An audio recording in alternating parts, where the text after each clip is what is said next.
But in Nas's case, he actually does remind me of Bob Dylan for a couple of reasons. And they were both these golden children that came out of New York. People just had this idea of what they represented.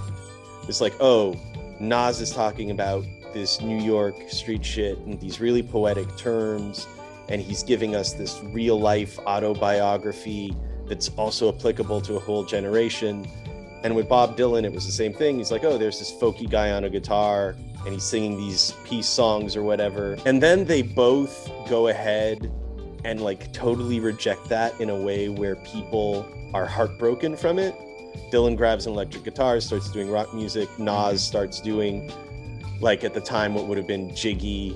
He teams up with the Trackmasters. Yeah. And he just generally goes for a more commercially viable sound. And I think that for like a lot of people, they never got over that betrayal, especially for Nas. And I think that's a mistake, because if now that we have like years of his music under his belt, for me anyways, it turns out that Nas is really, really great at two specific things.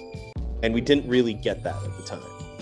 He's good at that autobiography, that grittiness that goes deeper. It's got poetic resonance. It means something to people.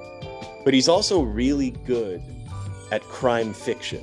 Mm-hmm. It Was Written was really not true. He was never this giant cocaine running Scarface figure. Yeah. And I mean, rappers and critics have like torn into him over this.